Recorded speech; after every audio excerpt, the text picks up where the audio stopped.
Olá pessoal, meu nome é Ricardo Menotti e nesse vídeo eu vou fazer para vocês uma introdução sobre esse curso de programação paralela.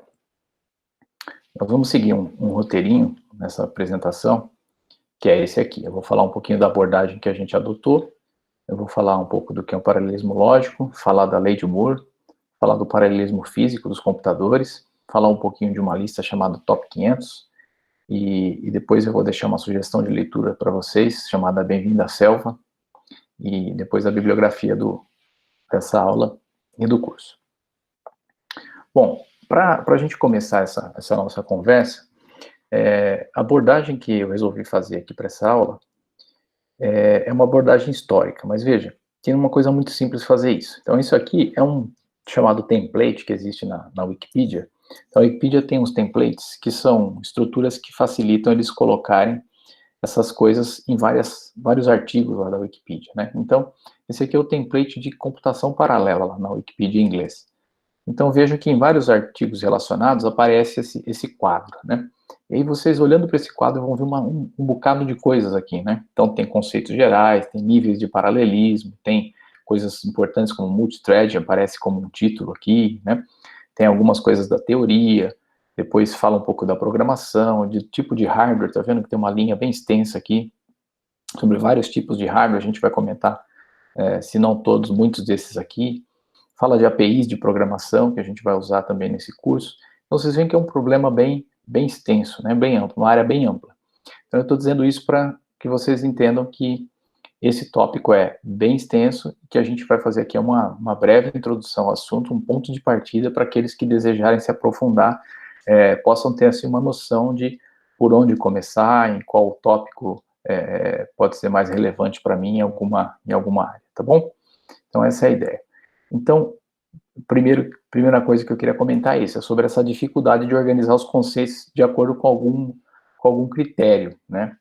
Então, existe paralelismo, vocês vão ver em vários grãos, várias granularidades. Existe um paralelismo mais fino, depois mais grosso e etc. E também não é fácil estabelecer uma linha do tempo, dizendo assim, ó, aconteceu isso, depois aquilo. Depois vocês podem procurar e podem ver, encontrar algumas páginas com essa linha do tempo, né, da computação paralela. Mas não é uma coisa assim tão sequencial, né? E também, o que acontece é que essas coisas elas foram sendo incorporadas, agregadas, não tem uma coisa que foi substituindo a outra, né? Então, tem um conceito, isso funcionava assim, depois inventaram uma coisa melhor, aquilo deixou de existir, e aí passou a ser de outro jeito. Não foi bem assim. Então, muitas dessas coisas que a gente vai falar aqui, elas foram incorporadas, né? Então, a complexidade dos computadores foi crescendo muito, porque técnicas novas vão sendo adicionadas sem que as antigas sejam removidas, vamos dizer assim, das arquiteturas, tá bom? Então, salvo essas exceções todas, a nossa abordagem aqui vai ser uma abordagem mais ou menos histórica, né? Então, o que aconteceu ao longo do tempo.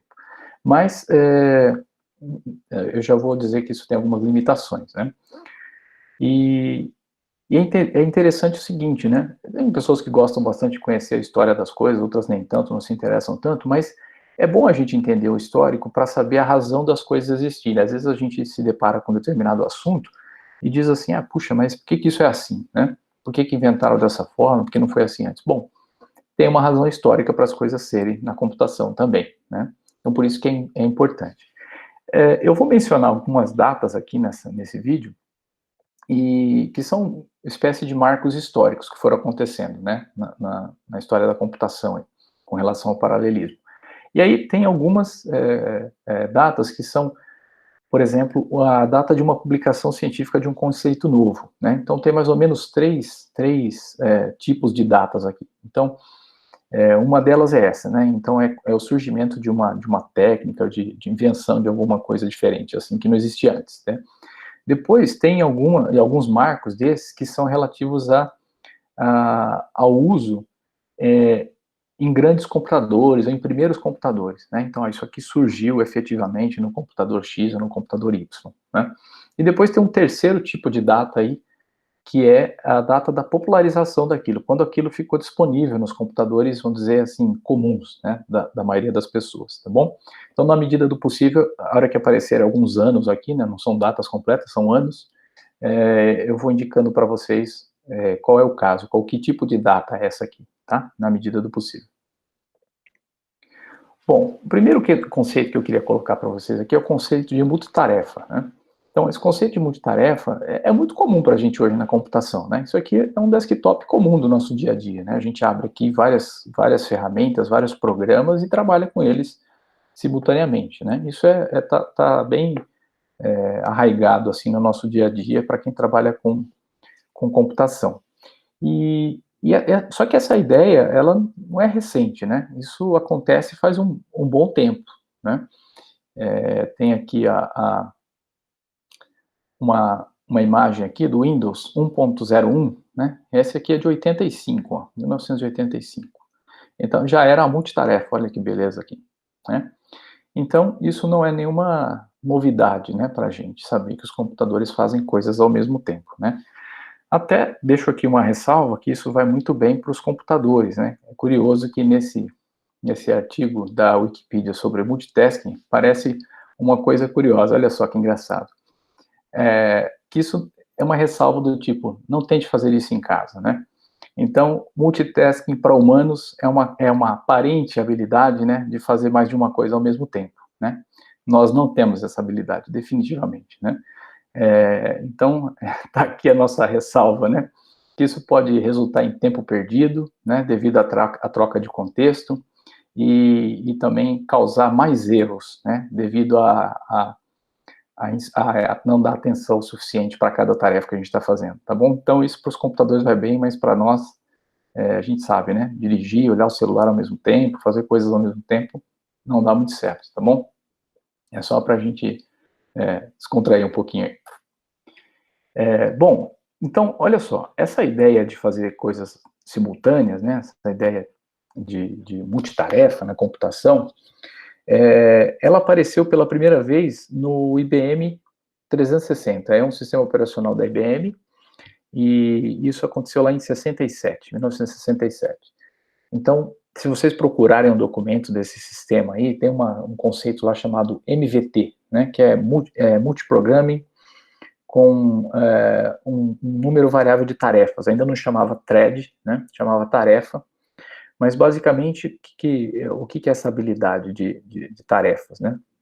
O sistema operacional, ele executa vários processos, né? Então, cada programa daquele que está executando lá naquela tela que eu mostrei atrás, pode ser um processo, né? E mesmo dentro de um processo, existe uma divisão um pouco mais fina disso, que a gente chama de thread.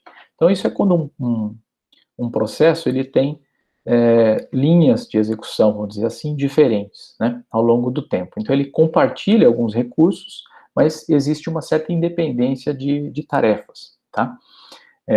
Um exemplo que ficou muito gravado, assim, foi quando um professor meu de SO deu essa aplicação, que era o editor de texto, né? Então, a gente pensa no editor de texto, ele pode ser um processo só, e a gente está lá editando o texto. Quando a gente clica lá no botãozinho de imprimir, ele tem que pegar aquele arquivo, né? E ele tem que converter, vamos dizer assim, num formato que a impressora entende para mandar para impressão. Então, ele vai mandar lá para o sistema operacional imprimir. Quando ele faz isso, em alguns casos, né, alguns editores, aparecia lá embaixo uma barrinha de progresso, isso muito antigamente, talvez aí no Windows, parecido com aquele que eu mostrei no slide anterior.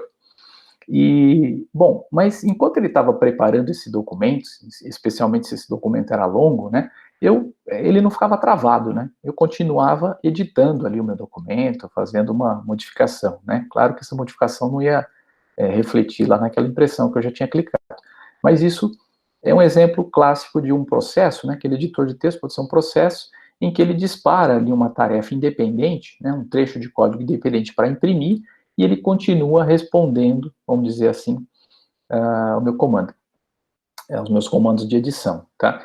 E tudo isso pode ser feito sem o suporte de hardware, vamos dizer assim, né? Por quê? Porque o sistema operacional ele tem essa capacidade de alternar entre processos, entre threads, tá?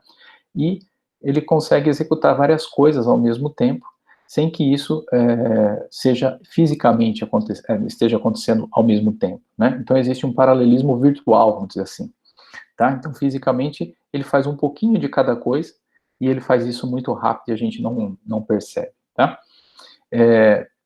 Isso, para ter suporte de hardware, quer dizer, para que isso seja feito fisicamente, né, em duas coisas ao mesmo tempo, ou que seja facilitada essa alternância de threads com alguma facilidade,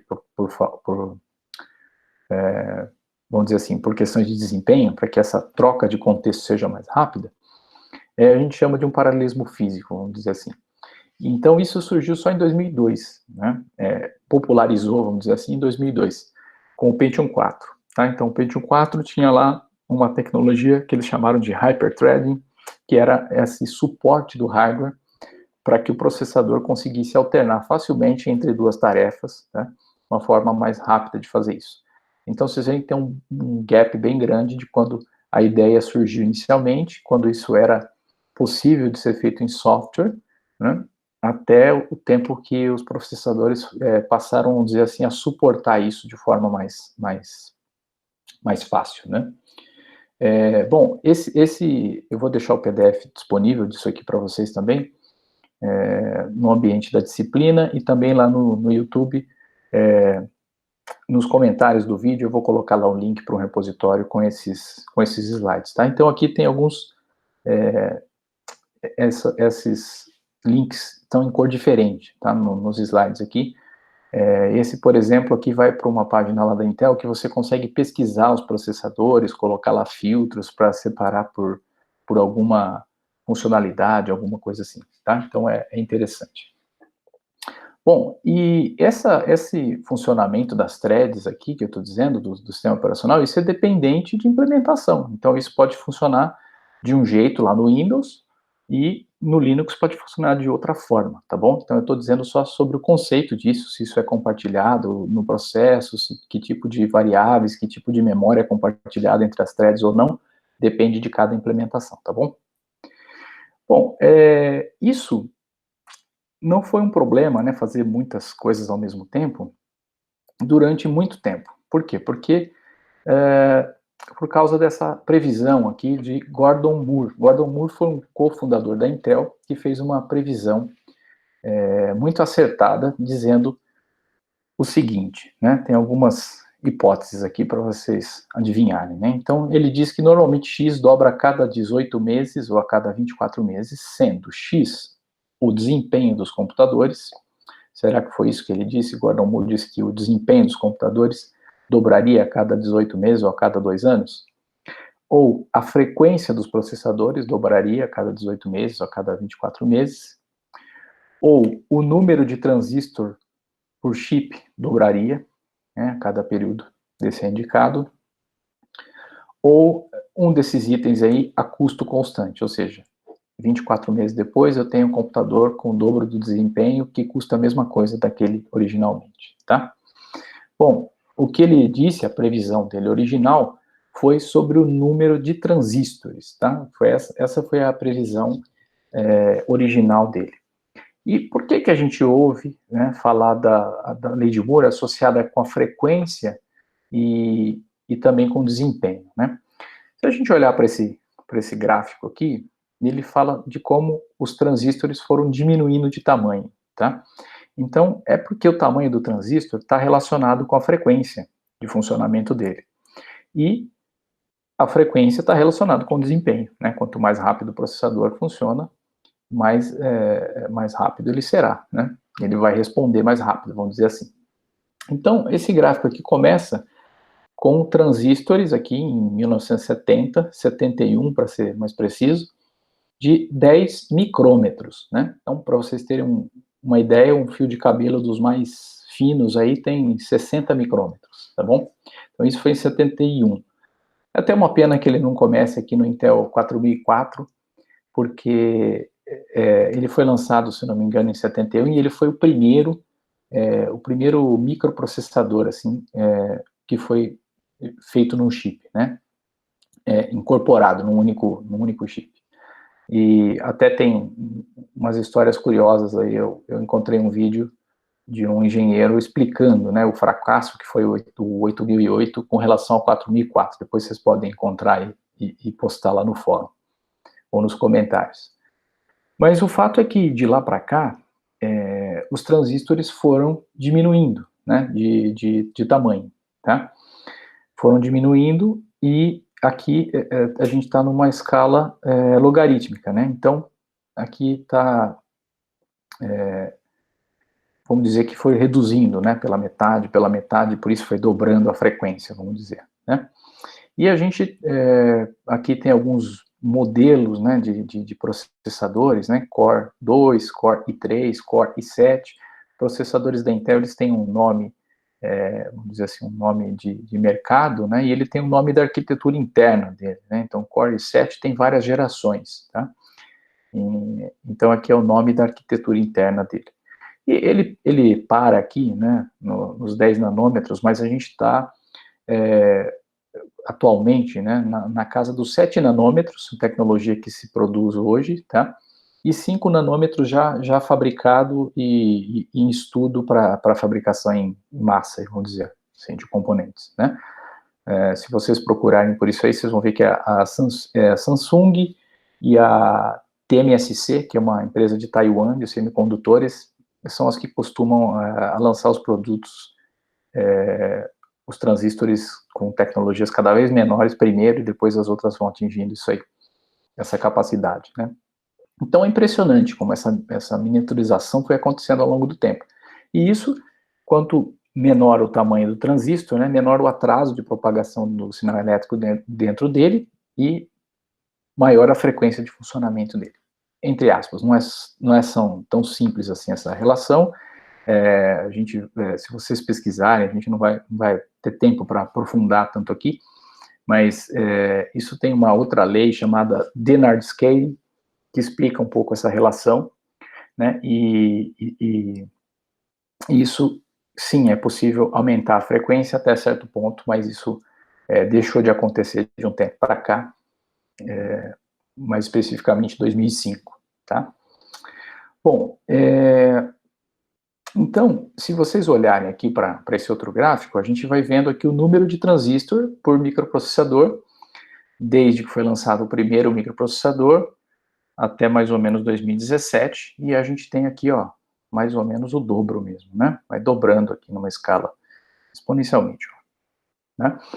Se a gente olhar pela frequência, então esse aqui é o gráfico do número de transistor, pela frequência a gente vê um certo declínio aqui de 2005 para cá, tá? Então, isso aqui a gente chama de power wall, tá? É uma barreira de potência, a gente não consegue dissipar mais potência nos circuitos, então por isso a gente não consegue escalar. Esse negócio estacionou por volta de 4 GHz, né? Então daqui até aqui a gente tinha mais ou menos a cada 18 meses um processador dobrando a frequência de funcionamento. Talvez vocês consigam lembrar um pouco disso aí. Se forem mais velhos, certamente vão lembrar.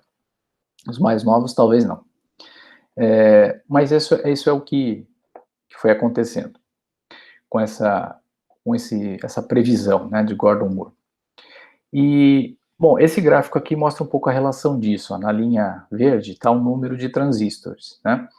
E aqui depois a gente tem a frequência, né? Estão vendo que a frequência aqui, ela quebra, né? Ela para de escalar, como falei, por volta de 2005, alguns dizem 2006, né? Aqui está a potência, né? Por isso que é chamado de power wall. Eu não consigo colocar mais potência nisso, eu não consigo. A tensão dos transistores foi descendo, né? Foi baixando a tensão. Eles tinham tensões mais altas antes, eles foram diminuindo a tensão, né? A gente chama de voltagem, né? Incorretamente, os volts foram baixando, mas eu tenho um threshold, eu tenho uma certa tensão mínima que eu não consigo baixar, tá? Também tem a questão da corrente. E aí, por isso eu tenho esse power wall, eu não consigo dissipar a potência. E aqui eu tenho um gráfico do desempenho, né? Tá aqui, performance por clock, né? O desempenho por clock também tá estagnando aqui de um certo ponto. A gente vai falar um pouquinho desse paralelismo aqui. Bom, então, o que aconteceu? Por um longo tempo não se preocupavam muito com paralelismo no hardware, porque simplesmente era só esperar e a frequência subia, não é? Então, daqui 18 meses eu tinha um processador com o dobro da capacidade do processador anterior. Mas a partir do momento que isso começou a declinar, e até antes, né, porque desempenho nunca é demais, né, quanto mais rápido, melhor para a computação, foram surgindo diversas técnicas, né, formas de paralelismo ao longo do tempo. E algumas dessas formas de paralelismo, elas são transparentes para o desenvolvedor ou quase transparentes, praticamente não precisa fazer nada, né? E outras não, outras foram técnicas que demandam por alguma modificação na forma de programar, na forma de tratar o problema. Essas é as que nós vamos tratar aqui nesse curso, né? Requer alguma coisa explícita do desenvolvedor, tá? Nós vamos abordar as mais comuns e relevantes. Então, como eu falei, tem muitas formas e outras, assim, algumas que são relevantes até hoje e outras que já não são mais relevantes ou deixaram de ser relevantes, né? Então, nós vamos tratar as mais comuns aqui. Bom, um conceito que a gente tem, que é bem conhecido na computação, é de paralelismo em nível de instrução, né? ILP, chamado de ILP. Então, tem essas formas aqui que são consideradas em paralelismo em nível de instrução. Vamos falar um pouquinho sobre cada uma delas.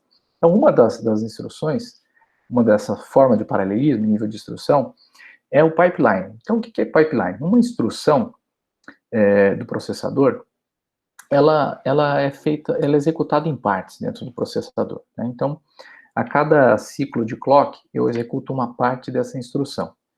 Então, um programa que a gente escreve numa linguagem de alto nível, o compilador ele vai quebrar em várias instruções menores, mais simples. São as instruções que o processador compreende, né?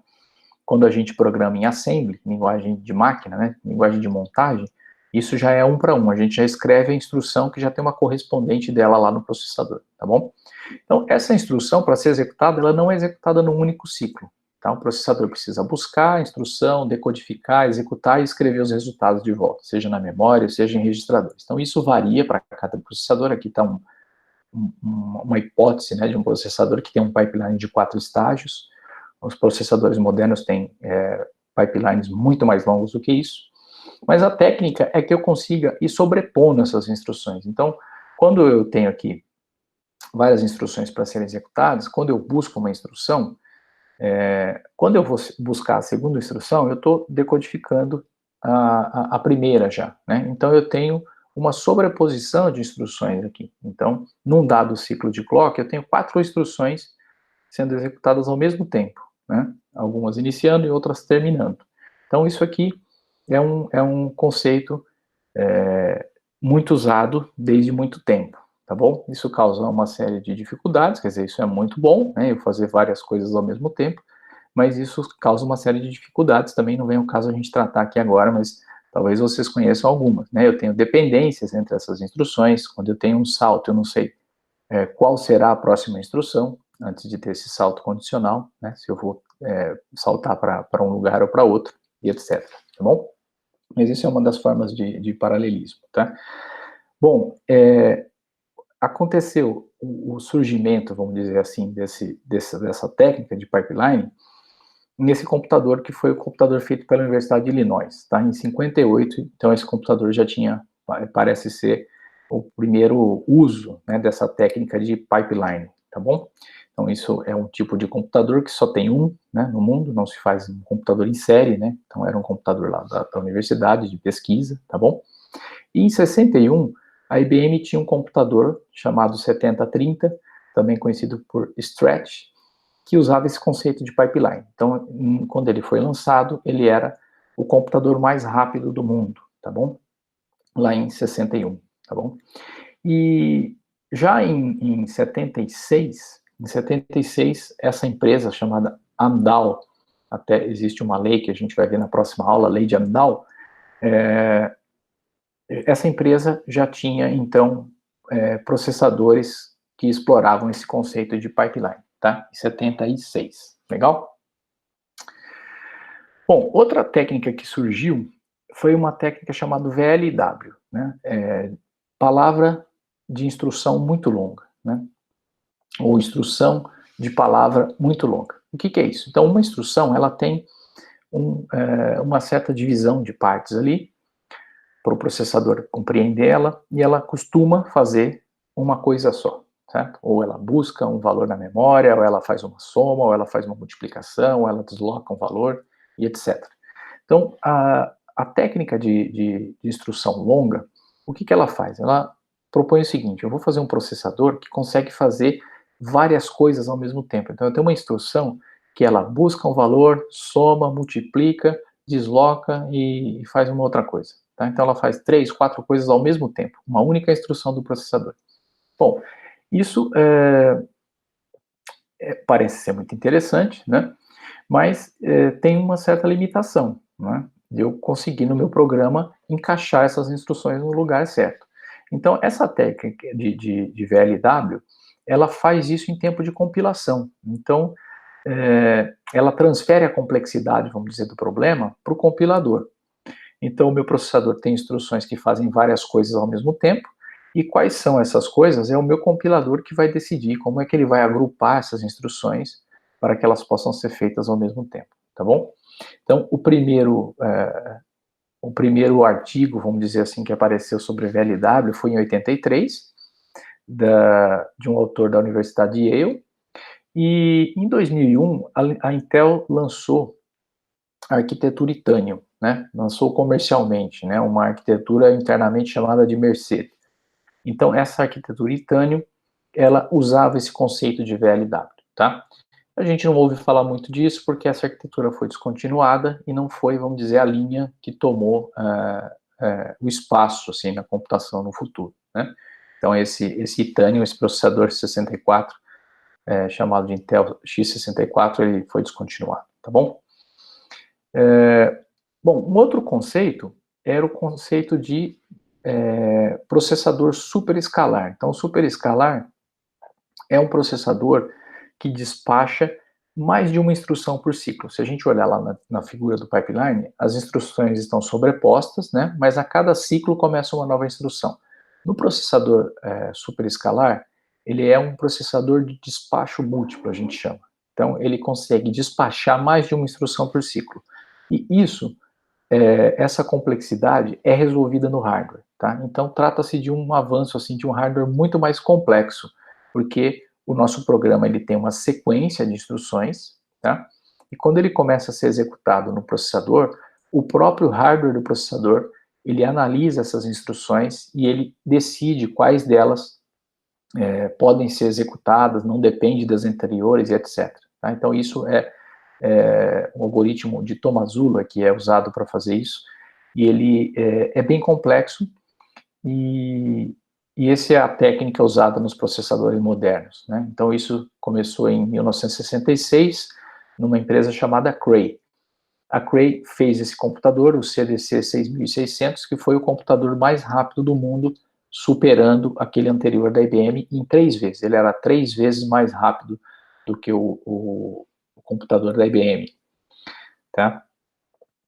Bom, depois, já em 88, 89, 90, apareceram processadores, microprocessadores comerciais com essa técnica já de processador superescalar, né? Quer dizer, essa técnica de, no próprio hardware, analisar as instruções, verificar quais delas podem ser executadas, às vezes até fora de ordem, né? Eu posso executar uma instrução que está mais para frente, e deixar uma outra para ser executada depois, porque ela depende de alguma coisa, tá? A execução fora de ordem, ela é contemplada nessas arquiteturas superescalares, mas isso já é realidade, vamos dizer, nos processadores desde 88, 90, por aí. Bom, essas formas que eu falei de paralelismo de instruções são as mais comuns, tá bom? Tem outras formas de paralelismo que a gente não vai abordar aqui, porque elas não têm tanta relevância atualmente, tá? Mas se a gente for lembrar de array processor, vector processors, até tem algumas técnicas que elas se misturam, né? É uma coisa, chega a ser uma distinção assim meio purista, dizendo, não, isso aqui é um array processor, isso é um vector processor, tá bom? Mas são várias, são muitas técnicas e a gente poderia falar muito tempo disso aqui. Nós vamos nos concentrar naquelas que são mais relevantes ainda hoje, tá bom? Depois tem um outro conceito de paralelismo, que é um paralelismo de dados, tá? E aqui também tem muitas formas, eu vou comentar brevemente desses dois tipos aqui. de uma única instrução com múltiplos dados e uma única instrução com múltiplas threads, tá legal? Bom, essa técnica de SIND tem uma referência, né, dessa taxonomia de Flynn lá no final, a gente vai falar na próxima aula também, mas é uma das categorias, né, de uma única instrução em múltiplos dados. Então isso surgiu mais ou menos em 66, né, teoricamente, vamos dizer assim, e em 96 comercialmente, né, são duas datas aí, dois marcos. Então a ideia dessas arquiteturas é a seguinte: quando eu tenho um loop que faz uma operação em vários elementos de um vetor, né, eu posso ter uma instrução que, ao invés de fazer uma única soma, ela faz várias somas, por exemplo, 4 somas ao mesmo tempo. E eu uso uma única instrução para fazer 4 somas desse vetor aqui, tá? Então, o que eu faço aqui é desenrolar esse loop, vamos dizer assim, né? Ao invés do meu i pular de 1 em 1, aqui na minha repetição, o compilador faz com que ele vá pular de 4 em 4, né? E cada iteração dessa vai ter o i mais 1, o i mais 2 e o i mais 3, para que ele consiga fazer 4 operações ao mesmo tempo, tá? Então isso surgiu por volta de 96, se eu não me engano, isso começou nos computadores da Apple. Nessa época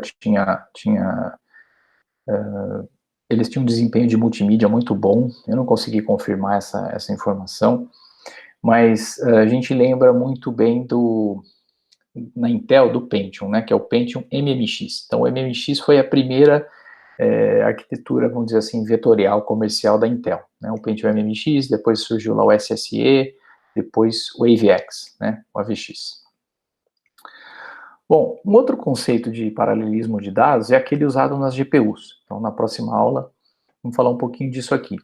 Mas, basicamente, eu tenho uma única instrução do programa que é executada em várias threads, né? Então, a GPU tem um tipo de arranjo internamente lá nos seus cores, chamados de warps, e ele agrupa, então, né, várias threads, e essas threads são executadas, são trocadas de contexto muito rapidamente. Então eu tiro proveito desse paralelismo de dados, porque essas threads todas estão executando o mesmo código, tá? Tenho várias cópias do mesmo código.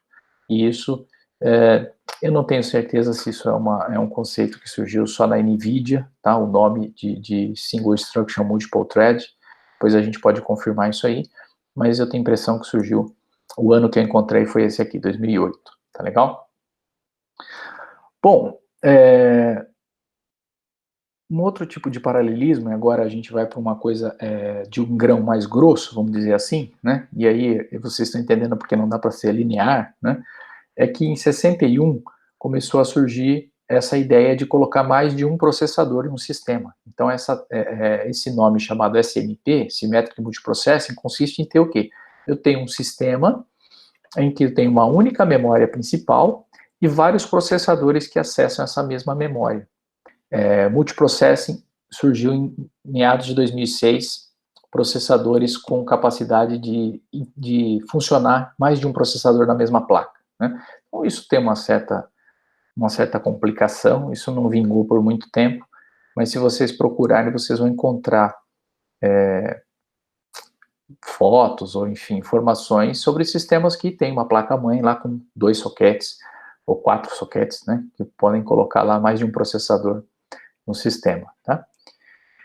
Bom, a ideia é basicamente a mesma, né, mas o que vingou mais foi eu ter um processador com mais de um core. E aí sim, o Power 4 foi a primeira arquitetura, vamos dizer assim, a se popularizar com isso, né, a ter multicore. Então, basicamente, eu tenho um processador com mais de um núcleo de processamento, né, lá dentro.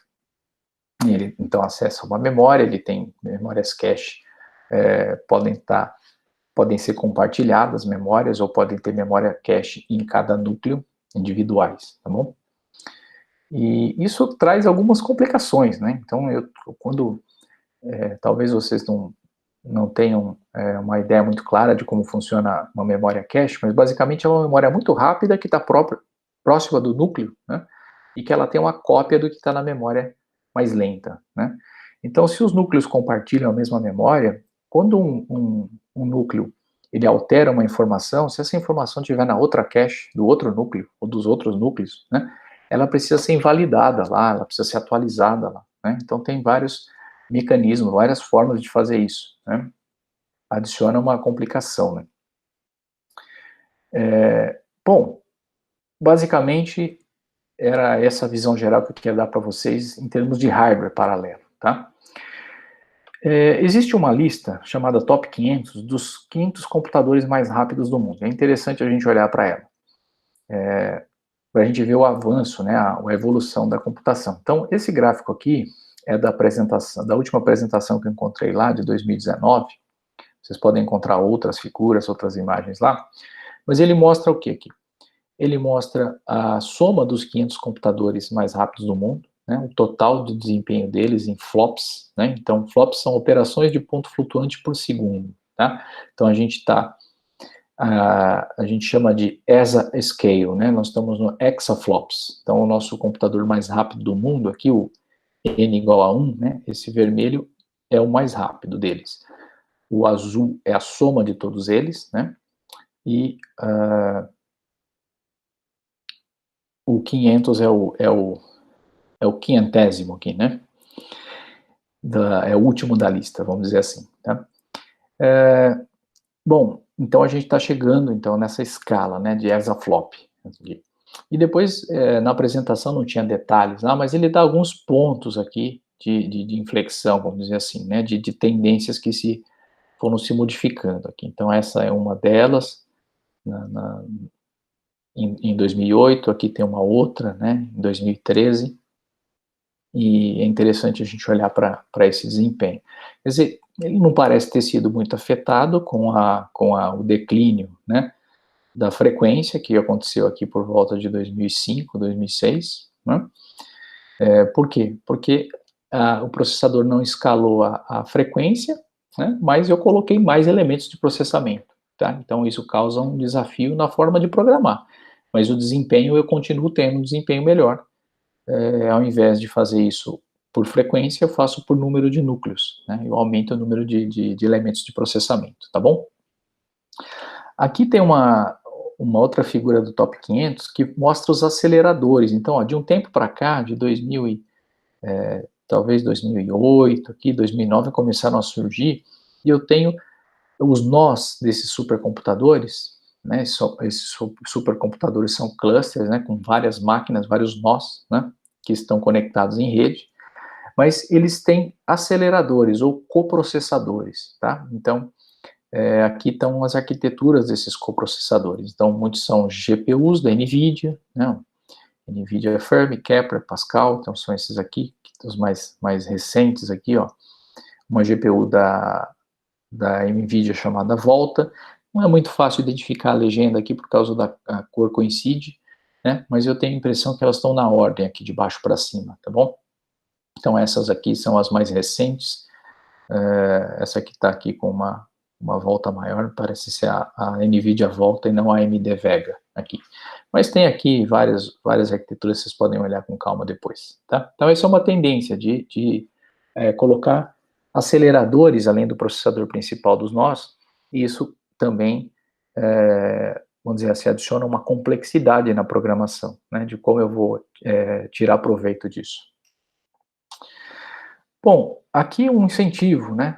Mas isso são supercomputadores, né? São usados aí para coisas extraordinárias, etc. Mais ou menos. Aqui tem esse gráfico das 500 máquinas, a distribuição deles, em que área eles são usados. Então, vocês estão vendo que 100, mais ou menos 100, ó, ao longo do tempo, isso foi até diminuindo, são usados para pesquisa, aqui talvez 50, ó, na última linha, na academia, né? Esse aqui são projetos secretos, creio, né? Classificados aqui. Aqui para governo, no vermelho, e o azul aqui, ó, que é o grosso da coisa, né? Mais da metade, ó, para a indústria. Então, quem usa esses supercomputadores, olha, nós estamos falando dos 500 computadores mais rápidos do mundo todo, tá? Então, é a indústria que usa esses computadores, tá? Atualmente, e cada vez mais, né? Uma crescente nessa tendência da indústria a ter esses computadores. Bom, para a gente já encaminhar para o fim, eu vou deixar vocês com uma referência de um artigo chamado Bem-vindo à Selva, né? Tá lá em inglês, é o Welcome to the Jungle. Então, esse artigo de um cara chamado Herb, esse cara trabalha na Microsoft e ele, por alguns anos, foi o presidente, vamos dizer assim, do comitê da linguagem C++, tá? Então, a linguagem lá tem um padrão, né? E existe um comitê que administra esse padrão, quer dizer, esse comitê que decide se a linguagem vai ter tal funcionalidade ou não, e etc. Tá? Então, um cara muito respeitado na área de software, aí, de programação, porque foi o presidente desse comitê. E ele escreve esse artigo explicando o seguinte, que ele coloca aqui 75 até 2005, ele chamava da época de almoço grátis, né? Olha só, era single thread, quer dizer, os programas tinham uma única linha de execução e a frequência ia escalando. Então, isso aqui era uma beleza, tá certo? Então, ele chama essa época era a época fácil, né? Então, ele diz que em 2005, o almoço grátis acabou, né? Começou a era aqui dos multicores, né? Que ele coloca de 2005 até mais ou menos 2011. Ele fala que em 2011, não é que a era do multicore terminou, não, tá? Ela vai até os dias atuais. Mas em 2011, essa transição foi completa, tá? Então, ele menciona uma console da Nintendo, se eu não me engano, que era o último produto, vamos dizer assim, relevante, que só tinha um core. Tá? Então, em 2011, a Nintendo lançou o novo console com multicore também, e daí matou. Não tem mais nada com um único core, tá? De 2011 para frente. E, coincidindo nessa época aqui, 2011, começam a surgir, além de ser multicore, heterocore. Ou seja, os cores não são mais homogêneos, né? Então eu tenho processadores com mais de um core e os cores ainda diferentes, né? Para fazer tarefas diferentes, com arquiteturas diferentes. Então isso é o que ele vai colocar aí, que tem um adicional de dificuldade, né? E depois ele chama de Cloud Core, que é um conceito chamado de Hardware as a Service, né? Então eu tenho lá na nuvem alguns recursos como serviço, né, de Hardware as a Service que eu posso alugar e usar, tá certo? Então, essa é a referência que eu vou deixar para essa semana, para vocês lerem. Tá aqui nas nossas referências, tem algumas coisas aqui do histórico aí da computação, por curiosidade. Essa taxonomia que eu falei para vocês aqui de Flynn, a gente vai abordar na próxima aula, mas aqui já está o artigo original, né, de onde que vem esse nome de SIND, né, de uma única instrução para múltiplos dados. Lá vocês podem ver as outras classificações. Uma referência principal que tem lá na nossa bibliografia complementar, que é esse curso um tutorial aqui de programação paralela. Então, a ideia é que a gente desse essa visão geral aqui. Vocês podem olhar nessa referência e comentar lá no fórum sobre as aplicações. Então, ele fala um pouco das aplicações de computação paralela, a relevância disso, né? Eu deixei para vocês verem isso aí, não quis colocar aqui na apresentação para não estender muito. Vocês já perceberam que eu falo bastante, ia demorar ainda mais, né? Então vocês podem ver lá a relevância disso. Mas a leitura principal que eu quero que vocês façam nessa semana é essa aqui, do Bem-vindo à Selva, tá? Do Herbie Sutter aqui. Ele chama Bem-vindo à Selva, ou um supercomputador heterogêneo em cada bolso, tá? Então essa é a mudança, né, do paradigma e da computação para o paralelismo e pior que isso, para heterogêneo, né? Então a gente pode ver isso como uma dificuldade, né, ou como uma oportunidade, né? Oportunidade para a gente entender e explorar melhor isso aí, tá bom? Então era isso que eu tinha para dizer para vocês nessa aula, e até a próxima aula, então, pessoal.